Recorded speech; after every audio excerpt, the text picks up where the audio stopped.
Hey guys, it's Jami.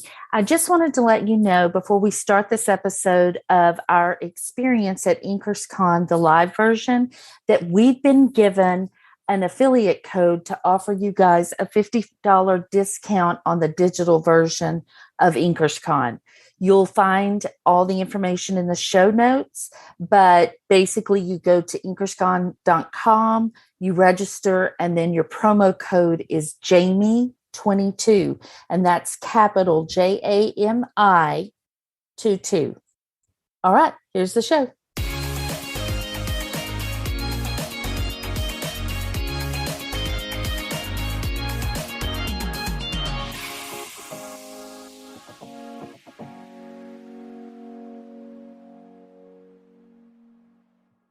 Welcome to the Wish I'd Known Then podcast, where we focus on how authors found success, looking at strategies that have taken them to the top of the bestseller charts, as well as what they've learned from their mistakes.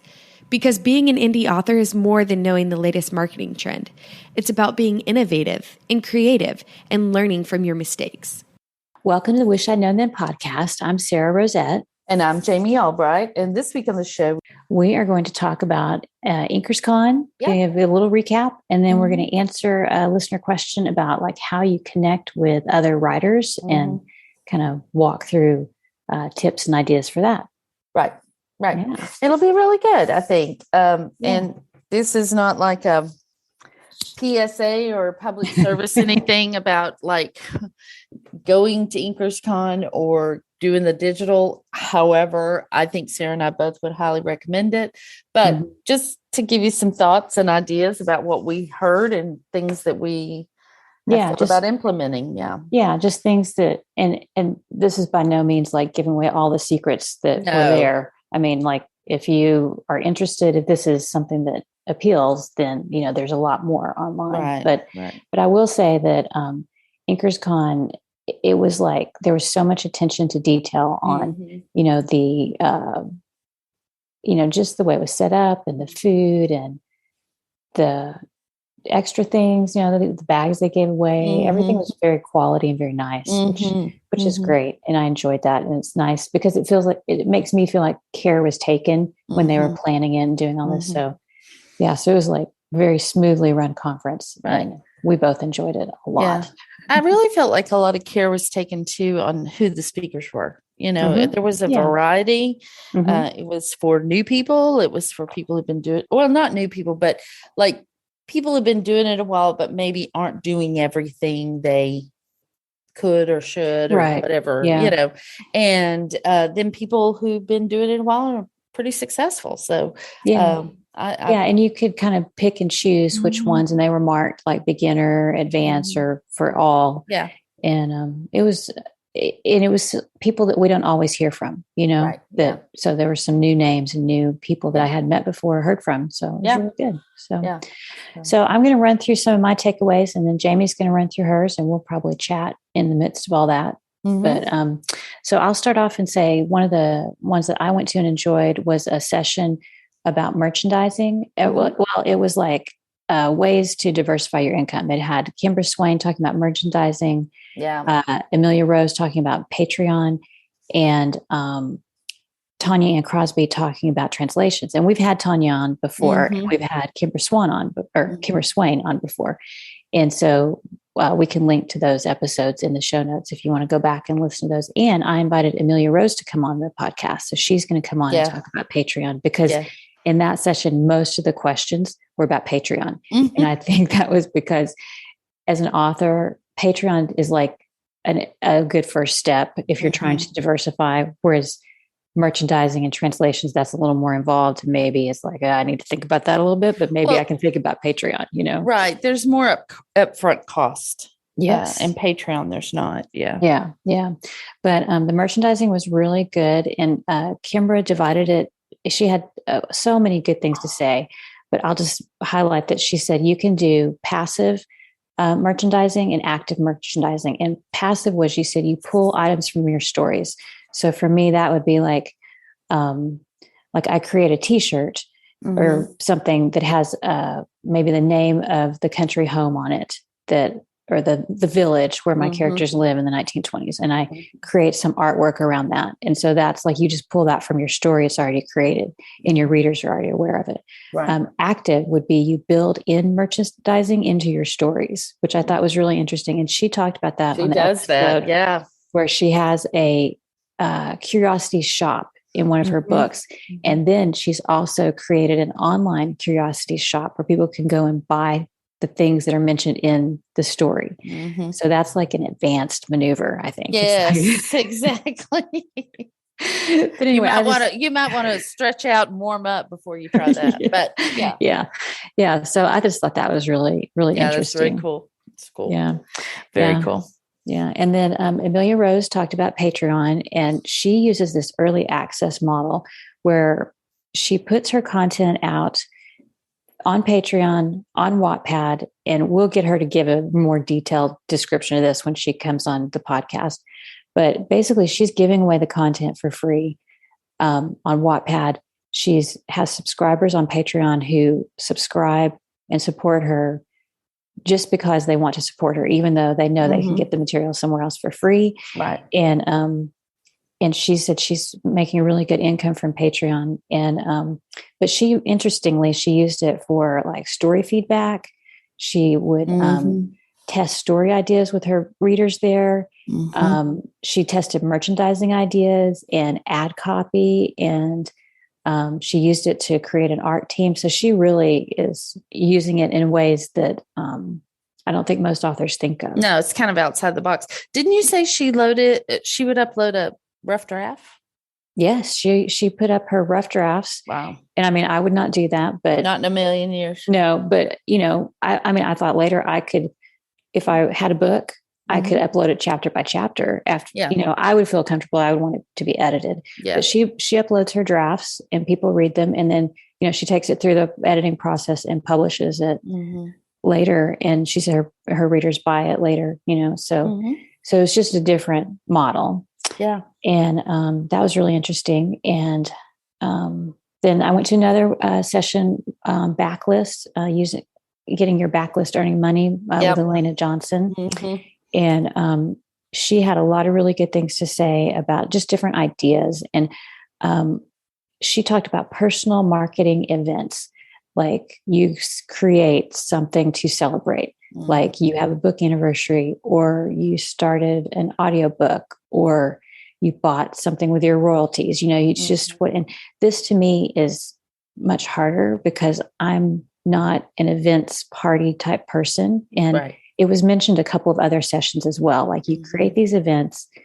And I thought that's really what all the furniture stores do, oh, it's Memorial Day. Let's have a party, so it's kind of like taking that mentality. Get a hot dog at the, and kind of applying it to us. And so it may be thinking about that more than a release, like I must release so many books per year. Right. Maybe you release X books per year, and then you have 2 or 3 events that you promote through the year. So it was interesting, just a different way to think about marketing your books and yourself. And then she had so much information in her talk. But the other thing that stood out to me was she said when she gives away a book for free, and people sign up on her newsletter list to get a book. She said her autoresponder is set up so that she asks them, "Hey, have you read the book?" And there's a yes and a no button. And she said if they click yes, then they get one set of responses, different set. If they click no, she said she gives them maybe like a couple of chapters to get them started in the email, and then says, "Hey, click here," or "Hey, did you forget where you got this? If you need it again, here's the link to get it." So that, and she said she keeps asking them until they say yes, because until they've read your book, they're not ready for anything else from you. Right. And I was like, that's interesting, because normally I just throw my book out there and I'm like, hey, either until they say yes or they get off her list, Right. I think that's smart. Gosh, I hadn't even thought about that. That's so good. Yeah. So that was really good. And it's made me rethink, autoresponders, and I still have to redo my stuff after speaking to Holly Darling a couple of weeks ago. I know. I still have a list on that. So this can just layer in there, I guess, when I do that. But, and then let's see, I went to a session on audiobooks with Penny Reid.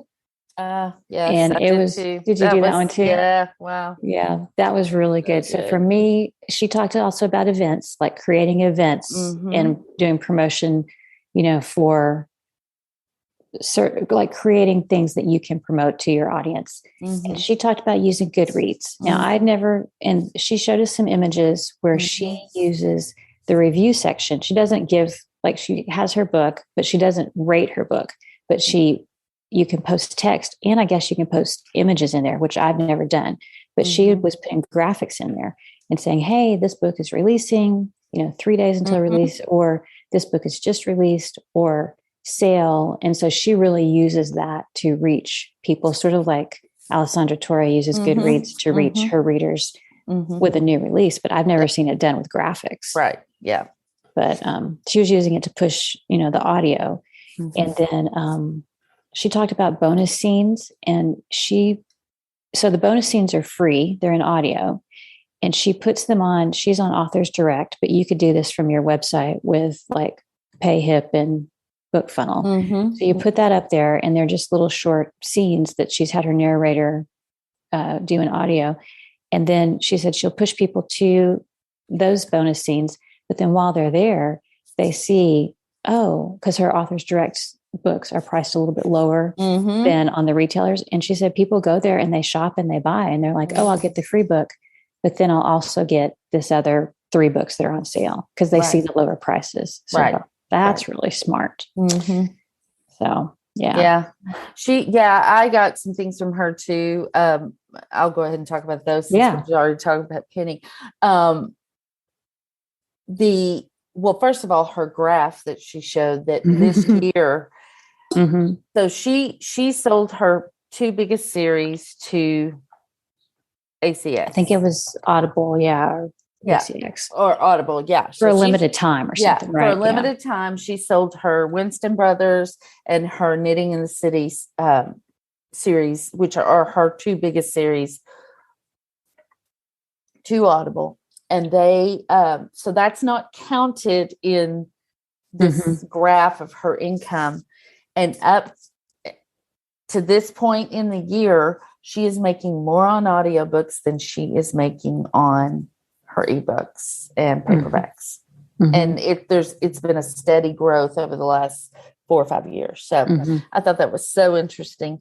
One thing she said that I really jumped out on, and I've already started the process of this, is about picking narrators. So especially in romance, a lot of times we hear, got to get the big names, got to get the big names.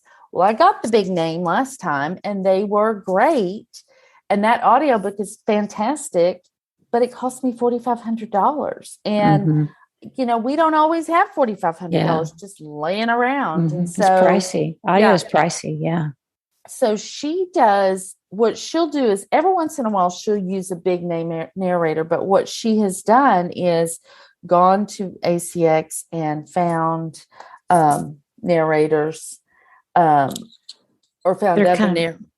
They're kind of starting out, right? Yeah, starting out. They're hungry. They want, and then she's used them, and they have really taken, especially like her Winston Brothers and a couple of the other series, taking them kind of to the next level. And because they're hungry, they want to get in the business. They really want to build their portfolio. So I am looking into that. I'm already doing that because I really have this next book in the Small Town Royalty series that I really want an audiobook for. I only have one that I own, which is Homecoming King. And it would be good to have another one. Another thing she said, and I just sat there and looked at the screen and went, what is wrong with me? Is having samples of your audiobook on your website, which I do not have. Yeah. And even though I don't own the 4 Brides books, I could still get samples and put them on. That's not you can download them from I could download. They're on ACX, right? ACX. I could get so you can go in there and download the sample. Have them on your website so that in the links and stuff, which I just thought was like, what is wrong with me? Like, why haven't I done that? That's so obvious, but I haven't. Yeah. She said box set like mad. So if you have if you have a big backlist, then you can box set those audiobooks, and you can do it in any combination you want. You could do 2 and 2, you could do 3 and 4. I mean, you could do whatever. So that's an idea. And then I think putting samples in your newsletter. I was wondering about that. She didn't say that, but I think you could do that. You could put samples in your newsletter for that. I think you could, or you might have to link to your website or wherever where they can play it. But I've had Adriel has helped me redo all my book pages on my website, and I do have a thing where you can listen to the audio. And I was so glad that I was like, oh, that's at least one thing I've gotten done that I don't have to add. But I think it is good to have that, because it's just an easy way to market that we don't even think of. And another thing I thought of when we were in this session is you can use, it's a free site. It's called Headliner. That's what it's called. And you can go in and you could upload your sample to that, put a graphic of your book, put your audio sample in there, and people can listen to it. And then you can export that and put it on whatever, social media you want. So that's another way you can use your sample. You can. One thing she said that I think is really important, especially if you haven't really done this before, when you pick your narrators, you want to make sure that when you get the price that, that was a funny story. Yeah. Well, it includes everything. Like it includes edits and pickups and masteries and all of that, because the last thing you want is for them to quote you a price, narrate it, and send it back to you, and it's completely raw. And you're like, are you going to wait a minute? Mix that's this? Not, that's not what, So you want the per finished hour rate, not just the, I mean, I think that's kind of standard, but just make sure that's what you're getting. That's what most. If you're dealing with newer people, that might be an issue. Yeah. And if you're looking for somebody who's new and hungry, they may not have done a whole lot of audiobooks, So did you have anything else from her? Okay. Yeah. And there was so much in that talk. So good. It was so good. Like I couldn't write fast enough. Yeah. She's so smart. Yeah. Yeah. And then the only other one I was going to highlight was Becca Syme, because she did 2 sessions, and I always enjoy listening to Becca. And me too. The first session, I really didn't take many notes because she was talking. Me either. It was just like listening and going, yes, I agree with all of this. Yes. But one thing that we talked about a lot at this conference is I can't remember which session it was, but she talked about the difference between red water and blue water. Were you in that session? Mm-hmm. Yeah, I think that was the second one. Yeah, it was a success metric. Excuse me. Yes. Mm-hmm. Yeah. And basically, she was talking about how like the red water is where all the action is, where all the, where it's kind of oversaturated. Like, the analogy is like the sharks in the ocean. That's where all the activity is. If you go over to the blue water where there's no blood in the water, basically, it's easier. And so she was saying, it's not that we need to produce more books. It's that we need to produce better books. And by leaning into whatever strength we have. So that like for me, that would be leaning into my, intellection and learner, and including all those little geeky details about the 1920s that I love putting in there. And it sets my books apart from other books that don't have that. And so readers who like that will be drawn to that. And, she just talked a lot about how to do that. And the success metrics was very interesting. And it's, she kind of ran through like, should you do certain things? And if you have certain things that you don't like, then maybe maybe that's not the best fit for you. Like social media, are you a private person? maybe social media is not a great fit, or, spending, tons of time on social media may not be the best fit. And then the funniest one was, are you the decider? And I think that was more in relation to like your covers, your blurbs. Are you able to see patterns and figure out, this will sell, this will appeal to my readers? And if you can't do that, she's like, you probably need somebody to help you, somebody in your genre. You need to find a decider. Somebody who can look at your cover and say, yeah, that's beautiful, but that's not what sci-fi and fantasy readers want, or whatever, Just because a cover's beautiful does not mean it's right for the genre. It just doesn't. And that's unfortunate, because people usually pay a lot of money for beautiful covers and then they don't really work. And but then we're sad. They were really sad. But knowing if you're the decider or not. And that's hard to know sometimes, but I think if you're really honest with yourself and you're like, the thought of somebody coming in and giving you critique on your cover or your blurb or your book is very bristling to you, then possibly you're not the decider, because you're too close, and that's just how it is. And it's okay. I mean, you can do it that way, but and over time you can probably learn, you probably get better at it. Absolutely. But also, she pointed out, it needs to be somebody, like if you're not the decider, it needs to be somebody who has a good, solid knowledge of your genre. Yes. And not like, you don't want to go into a Facebook group and get 500 opinions, because then not all of those are going to be helpful. Right. And so you have to, and if you need help with that, then you can find somebody who's an expert in your genre. Yes. And go to them, go to the expert.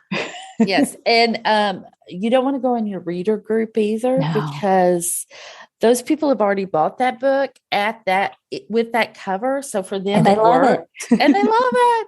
For them, it works. But if you're not selling a lot of those, then there are a lot of people that aren't getting it. So you might want to think about that. Yeah, I thought that that was interesting too. And you said going with our strengths. And I think a lot of people get a little bit like, oh my gosh, it's a drinking game. Becca Syme and the strengths. But you don't have to have taken the strengths. She basically said, really find out what you're good at and lean into that. Like if you're good at, I don't know. Like if you're good at like writing fight scenes and you love action, lean into that. And, or if you're really good at like snappy dialogue, and that's what it's those things that come up again and again in your reviews that people say, I love this because blah, blah, blah. Like the banter is great.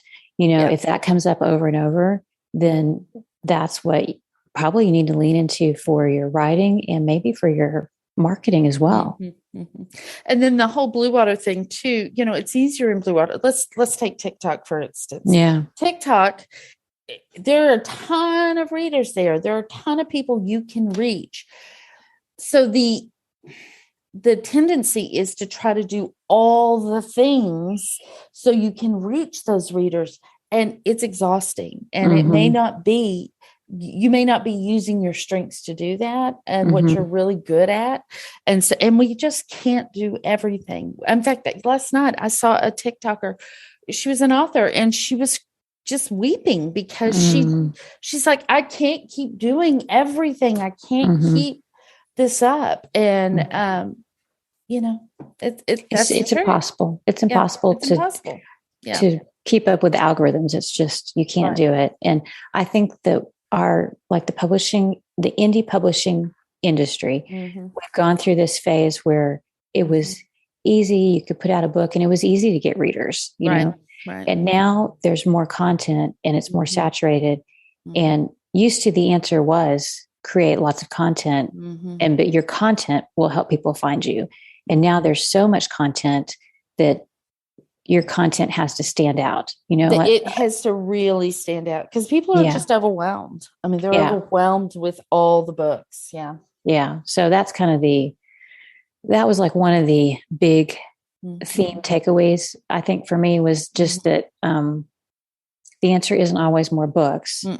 The answer is finding the people who like my books, right, and just focusing on that and creating books that they like, you know, and not worrying about all the other algorithms and stuff. Right. And eventually I think it's going to be helping them come find me on through direct sales. You know, eventually that will be the way that I think our industry is going to go. Yeah. Like maybe a couple of years down the road. Yeah, I think that will be how we'll survive. I think is on direct sales. I think so too. I think so too. Yeah.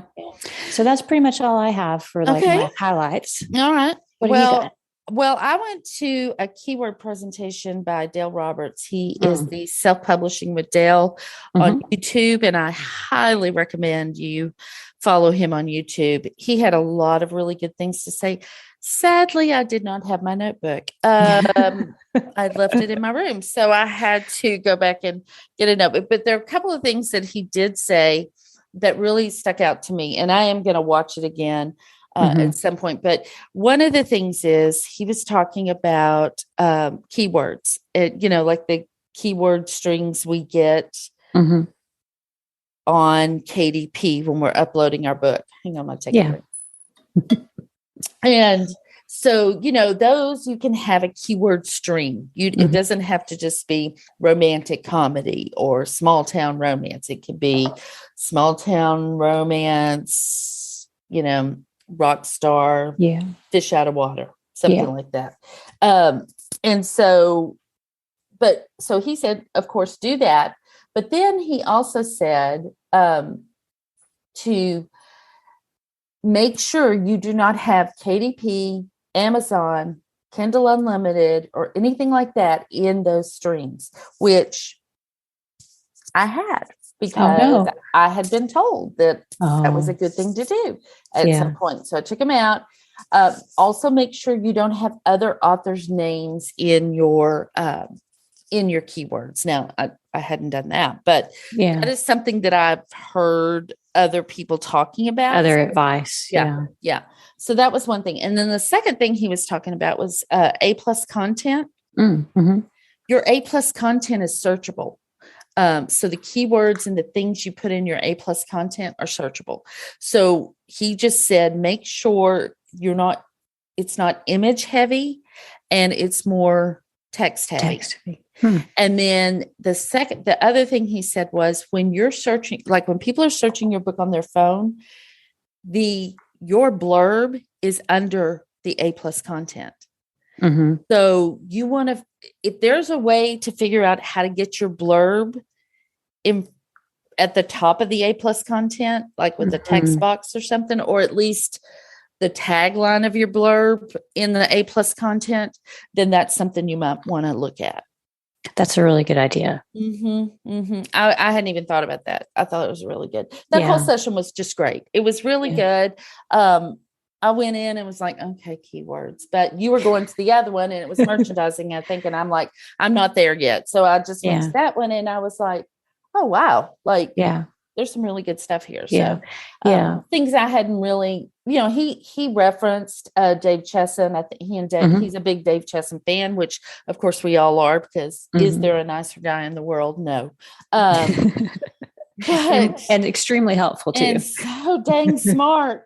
But yes, very helpful. But he did have a few things that I was like, wow, I just had not thought about that before. So, and there it wasn't just me, like there were other authors in there that were like, oh, wow. Yeah. And they were people like me that have been doing this for a while. So it was good. Yeah. Then the next one I went to is Social Media Marketing by Anna Hong. And let me just tell y'all, if you don't know who Anna Hong is, Anna was a writer. Is a writer. She was doing fine. She was doing great. And then she blew up on TikTok and now she is killing it. And so she was talking about what we've heard before, like pick 1 to 3 platforms that you're on. And when you're choosing the platforms, you want to choose audience, the impact and ROI, and an enjoyment of it. And so for her, TikTok is that place, one of those places, and Instagram, because she likes the pictures and stuff. So TikTok, and then Book Talk, of course, on TikTok. And so I'm going to say some stuff that is a little controversial because I've heard things, I've heard it both ways. Like I've heard from people, just build your audience based on your personality and then your books and all of that, because you're not just an author. You're all the things. You're a mother. You're a, whatever. You're wife, sister, whatever. Sister. Yeah. A drinker. I mean, whatever. A lover of dark chocolate. That would be mine. And so anyway, but Anna says, don't do that. Anna says, make your stuff book related. Okay. Don't like videos that aren't book related. Don't spend a lot of time watching videos that aren't book related. If you want to do that, create a separate account, which you can do. Yeah.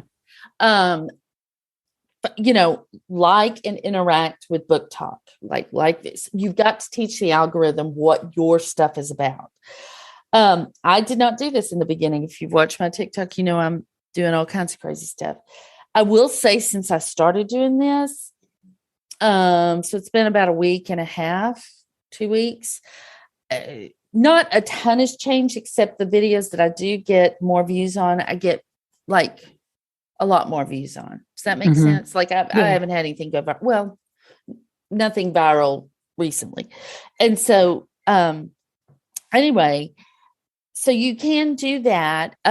You want to niche down and use specific hashtags. So, if you're writing, like for me, rom-com, I don't use just the hashtag book talk because it's so broad. I'll use rom-com book talk or rom-com, something, or like Swoony Reads. I've been using Swoony Reads because the others are so big. Right. But she's not saying don't use them, but just think about, don't just throw a bunch up there. She uses, I think she said 3 to 4, 3 to 4, 4 to 5, something like that. So, yeah. It's the same on Instagram. If you can find, like, if you use Bookstagrammer, then that's like got so many followers, no one's going to see anything. But if you can find them that are more like 1,000 to 5 to 10, and it's a very specific niche, then you're going to get better interactions and views. Yeah. I think TikTok is like that algorithm on speed. Steroids. It is. It's very sensitive. Yeah. So what you want to look for is watch time, comment, and share. So those are the 3 things that TikTok looks at when they are deciding who to show our videos to. Okay. So you always want to have a call to action, either like and follow, or usually it's just one, like or follow or comment, just because people get overwhelmed, or grab this book, whatever.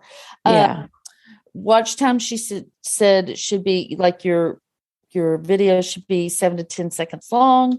And then if you're putting it with music, try to find music that has a seamless loop that doesn't just stop and start over, because that gives the impression that they're still watching the same video. Yeah. You got 3 seconds to hook a reader. So start with, hey, y'all, how you doing? What's up? How's your mama? That's not going to do it. I mean, you got to tell them what you're doing,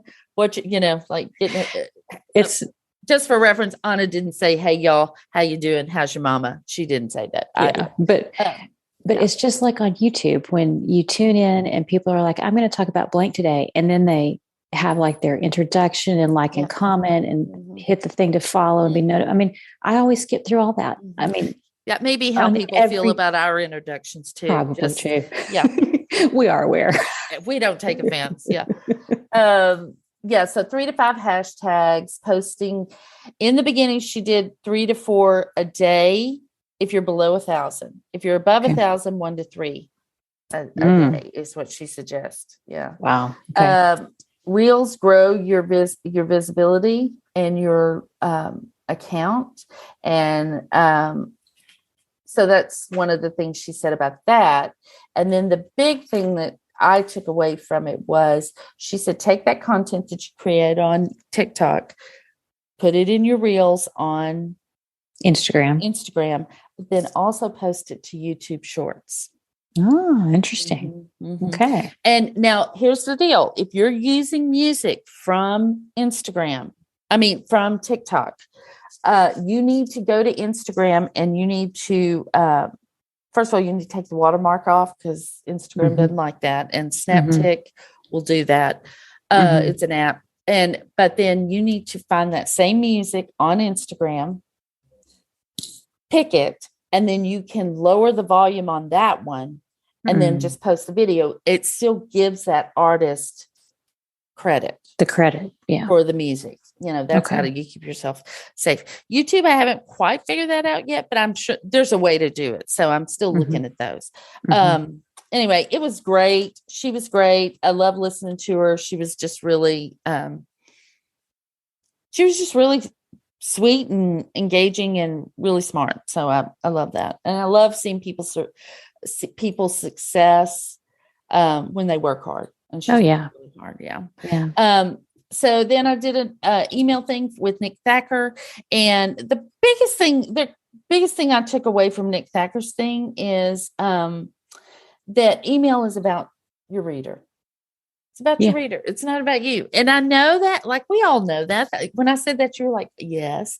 But when you really think about that, I think that makes the way you write your emails, the way you service your emails, the way you send your emails. I just think it changes things. It's a completely different mindset than, oh no, what can I write? If you think, what would they like to hear about? Yeah. What's in it for them? All the stuff we know, combined tactics sometimes. That was the biggest thing. I mean, it was all the stuff, it was good. Then I too went to Becca's intuitive ads for authors. And I just listened because I'm an intuitive author. So I can't tell you how I do things. I just do them. But the whole thing with that session was that's okay. And that's a completely legitimate way to run ads. You just have to have enough information that you're making good decisions, and you don't have to explain it to anyone. You don't have to have a spreadsheet, if Thank you God. know, yes. If you know, you know, no. And I know people that are spreadsheet people and data people are like having a coronary right now. Breaking out in hives. Yeah. But let me just say, it wasn't me that said it. Becca said it. So go to her, because I won't be able to explain it. So anyway, but it was great. It was so good. But then I went to the Facebook ads with Malorie Cooper, and she just knows her stuff, and it was so good. And of course, Malorie is a data stats person, but she even talked about Becca's stuff in her thing and how good it was. And so I love that, but she, know your cost per sale, all of the things, understanding your audience. She says that rank does not matter. She says right now, Amazon is not, they don't care about rank. They do like the orange tag. They will show that. But I don't know. I mean, that's so far. I mean, I'm not going to argue with her. Are you kidding me? She knows it. She knows her stuff. But that's one of the things she said. Also, to run low cost ads to a large audience and run a lot of those instead of the big ones, in the beginning, to kind of see who's going to, who's going to buy and all that. What's going to be clicked. Yeah. And we've had Malorie Cooper on the podcast. So I'll put that link in the show notes too, if you want to go back and listen to that episode. Yeah. It was just really good. Think outside the box. Make your images and your copy trope heavy. And, whatever genre you're in, just make those things, make it appealing, because again, it's like TikTok, 3 seconds at best. And all of that stuff. So you just want to really grab people, especially now because the market is flooded. You got to get, you got to get them when you can. So speaking of tropes, I didn't list this out, but I did also go to Inez Johnson's session, and hers was on, she talked a lot about tropes in hers, and it was more geared towards romance, and using tropes in romance and researching and figuring out what the market wants and how she researched. and it was excellent as well. And I could just listen to her all day long because she's such a good speaker. But so we have her interview that I'll link to, and then we also had Nick Dacker on, so I'll link to his interview as well. Great. Yeah. One last thing that Malorie said that I thought was good. I think one of the questions was, how do you know which book to, advertise? And he said the one that will make you the most profit. Not necessarily the most money, the most profit. So you need to know your sell through. You need to know your read through, how much you're going to make. If you sell book 1 in a series, how much will you make on that series? And, that's really important. And she talks about that in our interview with her, I think. And so, it was good. It was all great. Oh, run ads to your series page. She says in romance, your cost per click should be 20 cents or under. Wow. Yeah. So that's sometimes hard to do. But and to let it run, let ads run until they get out of the learning phase. Because if you stop an ad that's still in the learning phase, you could have killed a really good ad. They're still just learning. So you want to be sure to do that. Yeah. Run ads to your series page. Yeah, that was it for me. It was really great. I loved it. Yeah, it was good for my soul, and it was it was good. Yeah. So that it was really good information. I still have so much to implement, and sort through and as you do. Yeah. So, but also we wanted to answer a listener question from Shalana, I believe is how you say her name. She said. She feels very alone in her current journey and would really appreciate advice on how to find genuine people to connect with who are independent writers. So we were going to talk just a little bit about in person, how you do that in person and then how you do that online. Right. So if you're going to an in-person event, and Jami is the best at this. So I'm going to interview Jami now. So do you do anything before an event? Do you do any prep or and I don't know that you would do this, you would do this intuitively. You wouldn't do this strategically. Yeah. So what do you do before you're going to an event? Well, I mean, if I know, the first event I went to, I knew that Julia Kent was going to be there, and Julia Kent writes rom-coms. And because I was writing rom-coms, I reached out to her before the event and said, hey, can I buy you a cup of coffee? I'm a new author and I'd just love to chat with you a minute if you have time. I know that gives people shingles right now. And there are some people, and they're like, oh my gosh, I could never do that. I didn't even think about it. It seemed like the right thing to do. So I did it and it worked out. And she was awesome. And I really credit Julia, who we've had on the podcast, with my career. I mean, honestly and truly, she really just gave me great advice. She's been really supportive. And don't be afraid. All they can say is no. I mean, or maybe even just not reply. That would be the worst. It's just no, or they don't reply. Yeah. And then, but you know what? That wouldn't stop me from going up to them at the event and introducing myself, because again, they're not going to be nobody's going to physically hurt you. And if you just prepare yourself, you're going to be okay. But, I would, if I was going to an in-person event, I would look at who's going to be there in my genre that I might want to say hi to or get to know, and reach out ahead of time and say, hey, can we grab a cup of coffee or drink, or, or just, hey, I really would love to meet you and say hi. And before the event, so that when you come bounding up to them, as I've told the Susan Elizabeth Phillips story before, they're not afraid and they don't call the police. So that's not the reaction you want. Yeah, it's not the reaction you want. But besides that, that's the pre-work I would do. I mean, if I was going to do any, Yeah.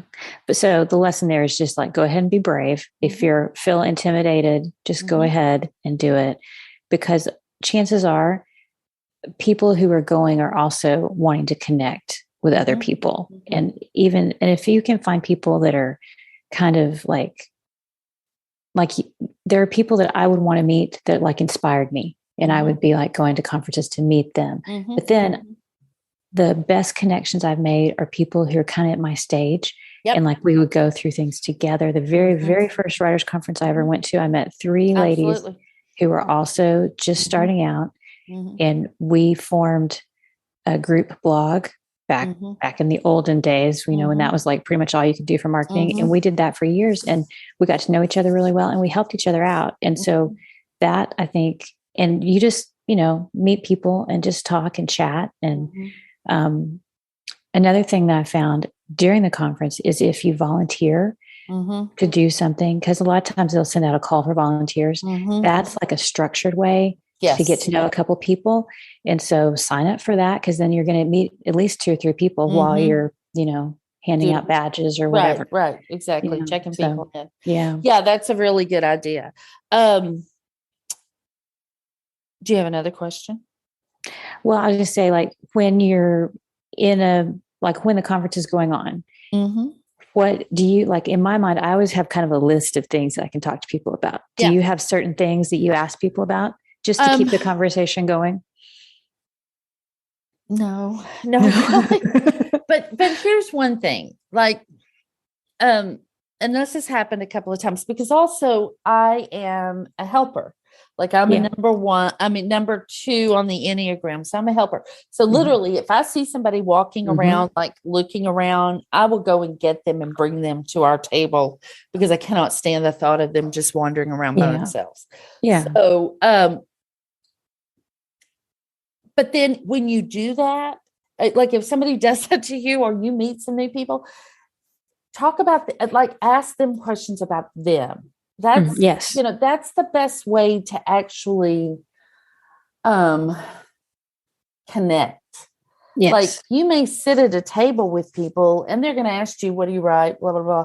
And you tell them, but then when it comes time to either reciprocate or just to get involved in conversation, everything else comes right back around to you.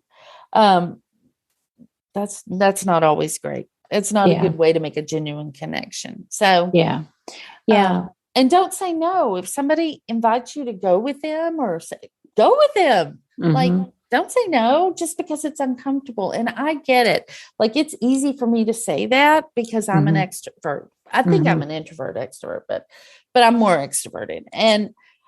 But still, it's like, you're not going to die. I promise you're not. It's going to and you'll be glad when you go home, because you met people and talked to people. And like, for me, I always ask, like, you know, what do you write? And then, you know, we can dive into that subject for a while. And then, where are you from? Yep. You know, how'd you get here? Did you fly? Did you drive? You know, just different things. And then, like, as you get into the conversation, you can pull out more information, you know, like if they say, you know, I write sci-fi, I'd be like, oh, well, I don't write sci-fi. Tell me how does that go for marketing? Or, you know, like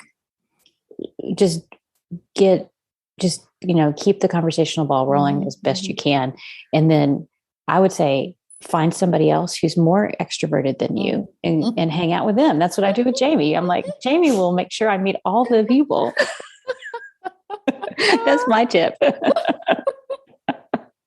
It's true. Yeah. I'm just, you know, I just introduced myself. I mean, like, it's not because I think they want to know who I am.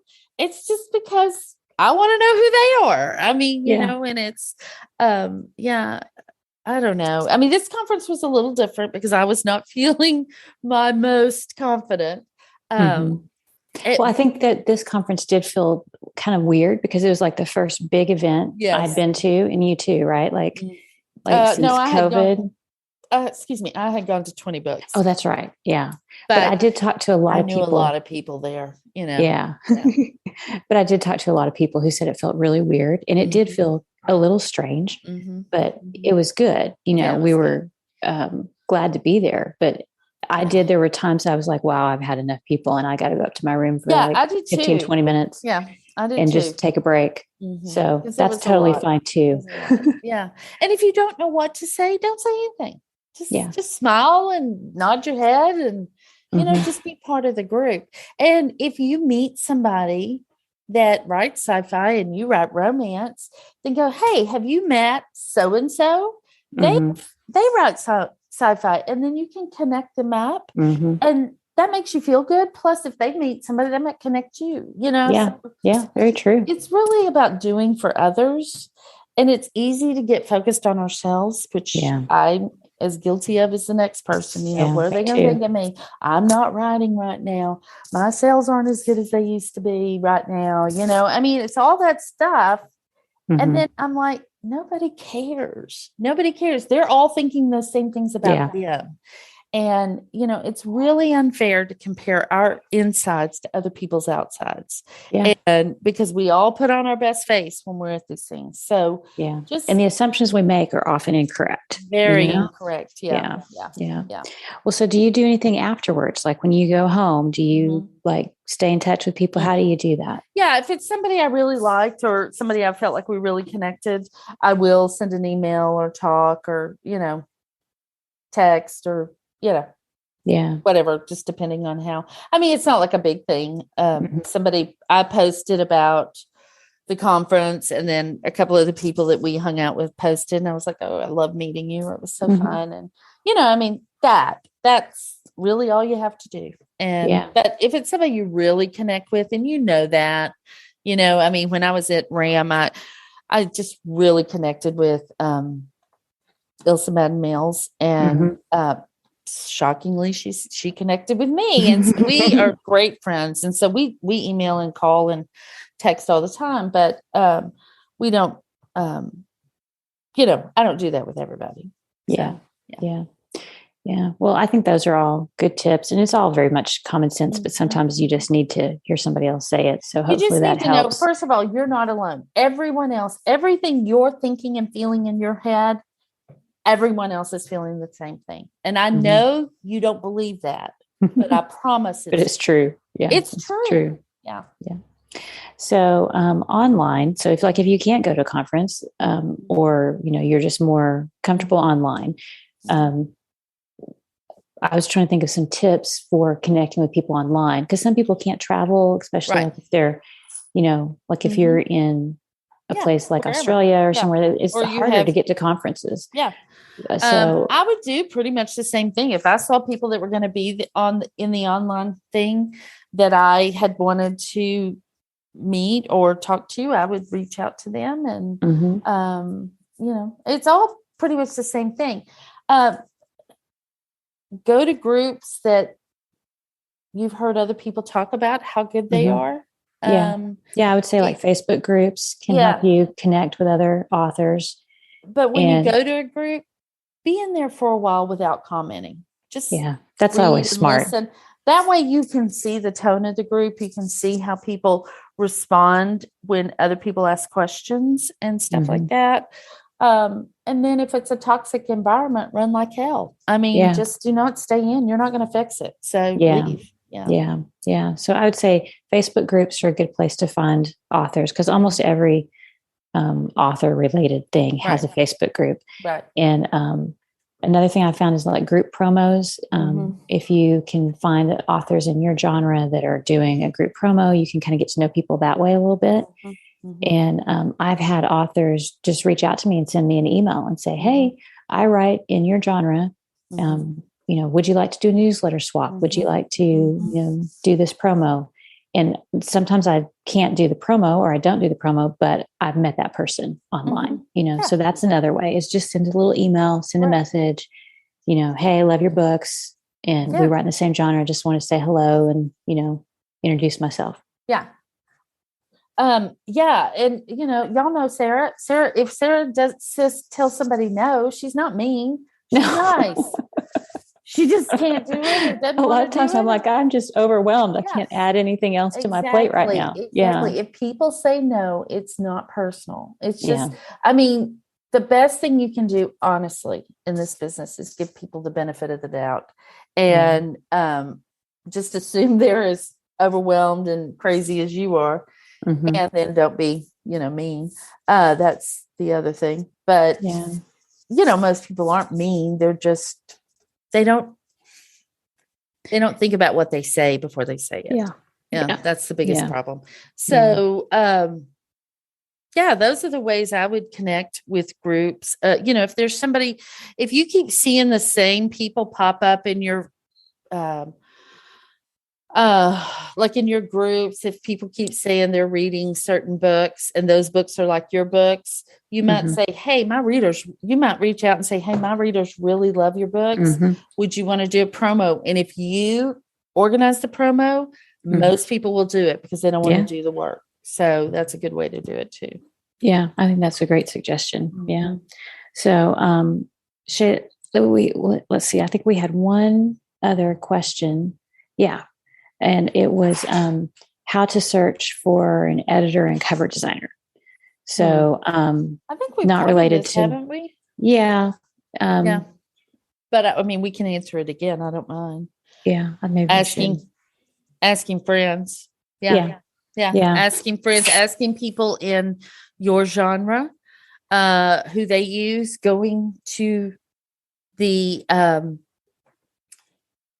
books, like in the look inside on Amazon, a lot of books in your genre.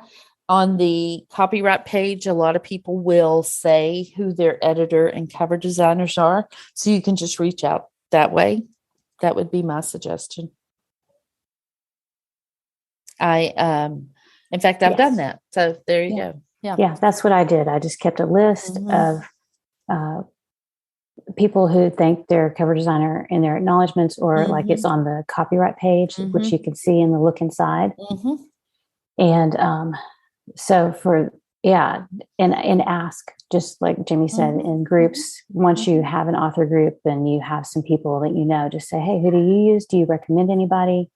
And you can always, I would always go with personal recommendations first. You can always do an internet search and bring up, editors, and you can look at their client list, and, normally they'll have, people I've worked with, or they'll do a sample edit. Yeah. And I would always get a sample edit. I mean, I wouldn't get a sample edit from 10 different editors, but once you've kind of narrowed it down, I would get a sample edit. Most of them will do that. So yeah. So I would say develop a network of authors that you can check with, and then kind of cull from that first. And then if that doesn't work out, then, just keep searching and looking at the books that you read for designers and editors. And I list my editors too in my book. So you may be able to find those too. So me too. Yeah. So it's just a process, and it just takes time. And and if it's, I would expect it to take a while to kind of, because you have to vet them really to know that they're right for you. Right. Yeah. So I think that covers everything. Yeah. So we are up to date on InkersCon and connecting with authors, and so we didn't really do our intro this week. Did you have anything else you want to talk about? No. Okay. Actually, my sister's doing better. If anybody cares, my sister's that is great. That feels better. Of course, she starts another round of chemo on what's today? Wednesday? Friday. So, but she did. Her hair started falling out, and so she asked my dad to shave it, and so. It was a whole thing, but it's not about vanity for her. She is just I wish I had her resolve, because I would have already written 6 books this year. Because, it's a mind game, and she's very strong minded, and she really controls her thoughts. But when you don't have hair, you look sick. And so that's for her, but hard. You know what? She's just her. And I'll tell you that she's doing great. I mean, she's doing as good. And as long as she feels okay, we're okay. And it seems, and her symptoms have gotten better since the chemo. So that makes us feel like we're back in the fight. And so that gives us a little hope. So that's good. Other than that, that's about it. So yeah. Well, I don't have a whole lot going on. We did travel to the conference, and then I'm doing some travel to see family. Yep. And it's just been really busy. So I'm just doing nitnoid stuff that needs to be done, but it's nothing very exciting or worth talking about. Right. So exactly. That is about it. Yep. All right. Well, you guys have a great week. Yes. And we'll see y'all next week. We'll have all the notes at wishiknowthenpodcast.com. Thanks to Alexa Larberg for editing and producing the podcast, and Adriel Wiggins for all the admin. See y'all next week. Bye. Thanks for listening to the Wish I'd Known Then podcast. We hope this episode inspired you, empowered you, and made you laugh a little bit too. If you loved it, tell your friends about it. And if you feel so inclined, leave us a review. We look forward to being with you again next week.